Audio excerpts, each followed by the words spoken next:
Hello everyone, I am Aarzoo Chauhan. Welcome back to our YouTube channel. आज हम discuss करने वाले हैं मोटिवेशन की एक अनदर इम्पॉर्टेंट थ्योरी जो है हर्ट्ज़बर्ग की 2 फैक्टर थ्योरी, जिसे हम हाइजीन एंड मोटिवेशन थ्योरी के नाम से भी जानते हैं। आपको पता है कि मोटिवेशन का जो कॉन्सेप्ट है उसमें से 1 या 2 क्वेश्चन हर बार एग्जाम में आते हैं। कई बार मैच द फॉलोइंग्स आ जाता है कि डिफरेंट 3 या 4 हमें थ्योरीज दी होती है, हमें उन्हें मैच करना होता है कि इसे किसने प्रोपाउंड किया था, कौन से ईयर में किया था। और वैसे भी आ जाता है कि कोई सी भी थ्योरी का नाम आ जाएगा, उसके प्रोपाउंडर का नाम आपसे पूछ लिया जाएगा। तो आज हम कर रहे हैं हर्ट्ज़बर्ग की थ्योरी। तो ये आपको याद रखना है, 1959 में ये थ्योरी क्या है, हर्ट्ज़बर्ग ने प्रोपाउंड की थी। सो इनका पूरा नाम है फ्रेडरिक हर्ट्ज़बर्ग। ये एक बिहेवियरल साइंटिस्ट थे। इन्होंने 2 फैक्टर थ्योरी प्रोपाउंड की है, जिसको हम hygiene, motivation and hygiene theory के नाम से भी जानते हैं। ठीक है। सो अकॉर्डिंग टू हर्ट्ज़बर्ग क्या कहना चाहते हैं कि there are some factors that results in satisfaction. ठीक है, कुछ फैक्टर्स ऐसे होते हैं हमारे जॉब में जिससे हमें क्या होता है, सेटिस्फैक्शन मिलती है। और कुछ ऐसे फैक्टर्स होते हैं जो क्या करते हैं, डिससेटिस्फैक्शन होने से प्रिवेंट करते हैं, रोकते हैं। ठीक है, मतलब क्या हुआ कि कुछ फैक्टर्स ऐसे होते हैं, बेसिक फैक्टर्स, मेंटेनेंस फैक्टर्स, जो होने बहुत ज़रूरी हैं। यदि वो फैक्टर्स नहीं होंगे तो क्या होगा, हमें डिससेटिस्फैक्शन हो जाएगी, हम काम नहीं करना चाहेंगे, हम उस कंपनी को छोड़कर चला जाना चाहेंगे। ठीक है, अगर वो फैक्टर्स होंगे तो हम कंपनी में रुक जाएंगे। ठीक है, बट हमें क्या, सेटिस्फैक्शन नहीं होगी, बट डिससेटिस्फैक्शन से हम प्रिवेंट हो जाएंगे। ठीक है, तो अकॉर्डिंग टू हर्ट्ज़बर्ग ये कहते हैं कि the opposite of satisfaction is no satisfaction. अगर हम सेटिस्फैक्शन की बात करें तो इसका अपोजिट डिससेटिस्फैक्शन तो बिल्कुल भी नहीं होगा। इसका जो अपोजिट होगा वो होगा नो सेटिस्फैक्शन। ठीक है ना, और जो अपोजिट होगा डिससेटिस्फैक्शन का वो होगा नो डिससेटिस्फैक्शन। तो ये इसका क्या असल में मीनिंग है, ये आपको आगे फर्दर पता चलेगा। तो चलिए डिस्कस करते हैं। बेसिकली हम इस चार्ट से समझने की कोशिश करेंगे कि फ्रेडरिक हर्ट्ज़बर्ग ने 2 फैक्टर्स कौन कौन से दिए थे। तो पहला फैक्टर है वो है हाइजीन फैक्टर। इसे हम बेसिक फैक्टर और मेंटेनेंस फैक्टर भी बोलते हैं कि ये चीज़ तो जॉब में इतनी चीज़ें तो होनी ही चाहिए, बेहतर होनी ही चाहिए। यदि यह नहीं होंगी तो काम नहीं चलेगा। और मोटिवेशन फैक्टर क्या होते हैं, ये हाइजीन से थोड़ा ऊपर के फैक्टर होते हैं कि ये अगर होंगे तो श्योरली सेटिस्फैक्शन मिलेगी। ठीक है, और ज़्यादा वर्कर को ज़्यादा सेटिस्फैक्शन मिलेगी। ठीक है, अगर ये नहीं होंगे तो सेटिस्फैक्शन नहीं मिलेगी, बट डिससेटिस्फैक्शन नहीं होगी इन फैक्टर से। ठीक है, तो देखते हैं आगे, हम इसे डिस्कस करते हैं। ठीक है, तो देखिए हाइजीन फैक्टर की यदि हम बात करें, so there are factors that eliminates dissatisfaction. ये जो फैक्टर्स होते हैं, हाइजीन फैक्टर होते हैं, ये डिससेटिस्फैक्शन को एलिमिनेट एंड प्रिवेंट करने का काम करते हैं। They include things such as supervision. ठीक है, इसमें क्या आता है, सुपरविजन आ जाता है, कंपनी की policy, salary, working condition, security and so fourth, extrinsic factor associated with job context and those things surrounding a job. Means जब भी हम कहीं किसी जॉब पर काम करने चाहते हैं तो हम ये चाहते हैं कि कंपनी जो हमें सैलरी दे रही है, जिस सैलरी पे हमें हायर किया गया, वो टाइम टू टाइम हमें हर महीने हमें सैलरी मिल जाए। ठीक है, उसमें लेट ना हो। ये तो बेसिक सी बात हो गई। वर्किंग कंडीशन, जहाँ भी हम काम करेंगे, हमारा वर्क प्लेस होगा वो साफ़ सुथरा हो, एनवायरनमेंट हो, ज़्यादा नॉइज़ ना हो, पोल्यूशन ना हो, तो वो हमें चाहिए। उसके बाद जो सुपरवाइजर्स हैं जो हमारे, उनका बिहेवियर भी हमारे प्रति अच्छा होना चाहिए। कंपनी की पॉलिसी भी फेवरेबल होनी चाहिए, और बाकी के जो भी बेनिफिट्स होते हैं वो भी हमें मिलने चाहिए, फ्रेंड बेनिफिट्स। ये नॉर्मल बेसिक चीज़ें हैं, ये हर कोई एम्प्लॉय चाहता है कि जिस ऑर्गेनाइजेशन में वो काम कर रहा है तो ये चीज़ें तो उसे बेसिकली मिलनी ही चाहिए। ठीक है, ये होती हैं हमारी क्या, हाइजीन फैक्टर्स। ठीक है, इनके ये यदि नहीं होंगी तो क्या है, डिससेटिस्फैक्शन हो जाएगा। ठीक है, ये नहीं होंगी तो डिससेटिस्फैक्शन हो जाएगा, बट ये अगर हैं तो हम कोई ज़्यादा सेटिस्फाइड भी नहीं है। ठीक है, तो चलिए आगे बात करते हैं मोटिवेशन फैक्टर की। मोटिवेशन फैक्टर क्या कहता है कि motivation factors are that factors which increases job satisfaction that hence motivation factors वो फैक्टर्स होते हैं, यदि ये होंगे तो हम ज़्यादा सेटिस्फाई हो जाएंगे। ठीक है, बट अगर ये नहीं होंगे तो हम डिससेटिस्फाई नहीं होंगे, हम नॉन सेटिस्फाई होंगे। ठीक है। So they include things such as achievements, यदि हमें अचीवमेंट मिलेगी, ठीक है, जहाँ हम काम कर रहे हैं हमें अचीवमेंट्स मिलेंगी, कोई अवार्ड मिलेंगे, रिवॉर्ड मिलेंगे, तो हम और ज़्यादा खुश हो जाएंगे, सेटिस्फाई हो जाएंगे।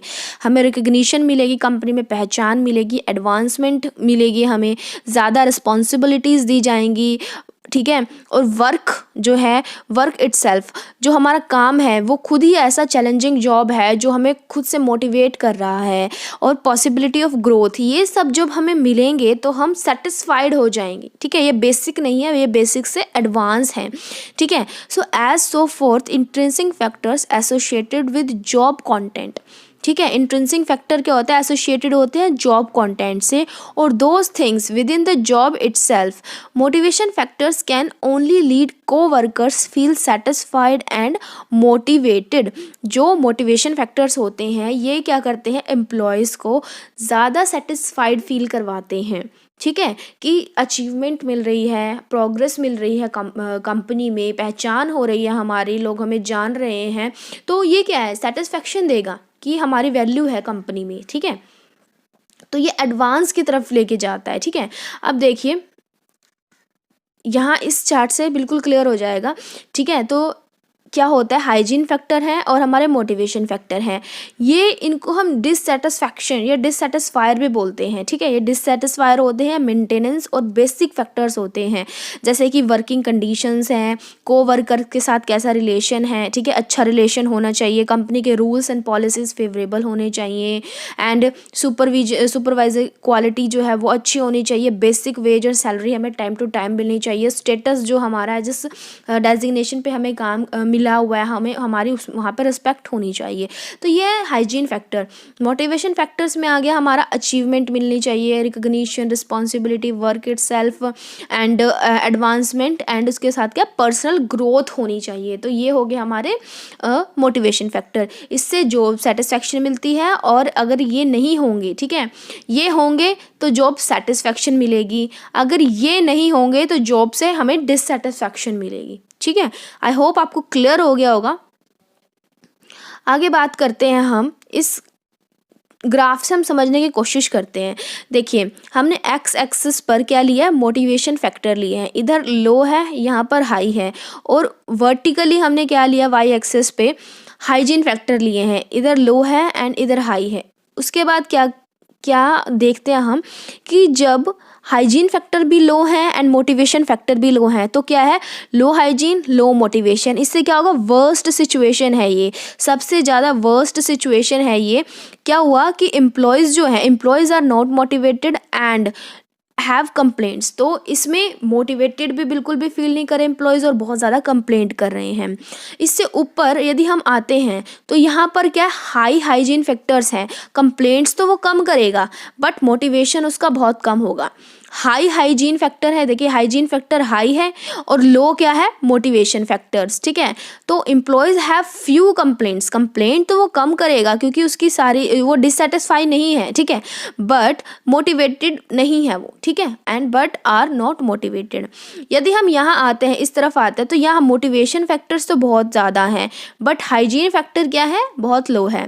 लो hygiene factor, high motivation, employees are motivated to work, motivate तो है वो काम करने के लिए, but they have complaints, but उनको कंप्लेंट्स हैं, उनको सही से क्या प्रॉपर वर्क प्लेस नहीं मिल रहा है, या उनके कोवर्कर के साथ रिलेशन अच्छे नहीं हैं, तो इस तरह से।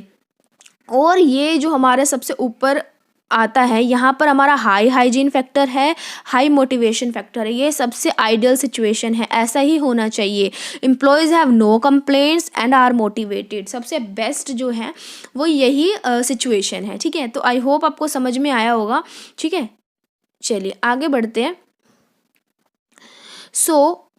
सो जो हमारा पॉजिटिव इफेक्ट है, positive effect on job satisfaction and increase in total output, जितना ज़्यादा क्या होगा, पॉजिटिव इफेक्ट होगा जॉब सेटिस्फैक्शन का, उतना ही ज़्यादा इंक्रीज़ क्या होगा हमारी कंपनी का टोटल आउटपुट, क्योंकि जितना ज़्यादा एम्प्लॉय सेटिस्फाइड होगा उतना अच्छा वो परफॉर्म करेगा, उतना अच्छा क्या होगा कंपनी का प्रोडक्शन होगा। Herzberg model gives insights to job enrichment. देखिए हर्सबर्ग ने किसकी तरफ ज़्यादा फोकस किया, जॉब एनरिचमेंट की तरफ। आप जॉब को जितना ज़्यादा एनरिच बनाएंगे, ठीक है, वर्कर्स जो हैं उनको जितनी ज़्यादा चैलेंजिंग जॉब्स देंगे, जितना ज़्यादा उनको सेटिस्फाई करने की कोशिश करेंगे आप, वो उतना अच्छा काम करेंगे, उतना बेहतर परफॉर्मेंस देंगे। तो अब कंक्लूजन में हम क्या कह सकते हैं कि टू कीप मेंटेनेंस और हाइजीन फैक्टर हायर और कांस्टेंट, जो हमारे हाइजीन फैक्टर हैं, मेंटेनेंस फैक्टर्स होते हैं, उनको हमें हायर रखना चाहिए और कांस्टेंट या तो जितना है उतना ही रखो, ठीक है, और या उसको हायर करो वाइल इंक्रीजिंग मोटिवेशनल फैक्टर्स। अब मास्लोज की जो लोअर नीड होती हैं, जो मास्लो की हमने थ्योरी पढ़ी थी उसमें जो फिजियोलॉजिकल नीड्स थी, उसका जो रोटी कपड़ा मकान की जो वो भूख नींद और प्यास थी उसकी, तो वो और सिक्योरिटी, जो उसे इंश्योरेंस चाहिए या फिर जो भी उसकी सिक्योरिटी के लिए उसको चाहिए वो, और सोशल जो उसकी नीड्स थी, लव बिलोंगिंगनेस, ये सारे की सारी चीज़ें जो होती हैं ये हाइजीन या मेंटेनेंस फैक्टर्स के अंदर इंक्लूड हो जाते हैं हर्सबर्ग की, ठीक है। क्योंकि इसमें क्या है, उसको सैलरी चाहिए, ठीक है, उसके बेसिक नीड्स में उसको सैलरी चाहिए और एम्प्लॉयज़ के साथ अच्छे रिलेशनशिप चाहिए, पॉलिसीज़ चाहिए, तो ये सब क्या आ जाते हैं, ये मेंटेनेंस में आ जाते हैं। और जो उसकी फोर्थ एंड फिफ्थ नीड थी, self esteem needs and self actualisation needs, तो ये मोटिवेशनल फैक्टर में आ जाती हैं, ठीक है। तो ये थी हर्सबर्ग की 2 फैक्टर थ्योरी, ठीक है, और बहुत इंपॉर्टेंट थ्योरी है ये, बहुत बार एग्जाम्स में पूछी भी गई है एंड आगे भी पूछने के चांसेस हैं। आई होप आपको समझ में आई होगी। फिर मिलते हैं आपसे नेक्स्ट वीडियो में, अनदर मोटिवेशन की थ्योरी को डिस्कस करेंगे। Okay, bye bye.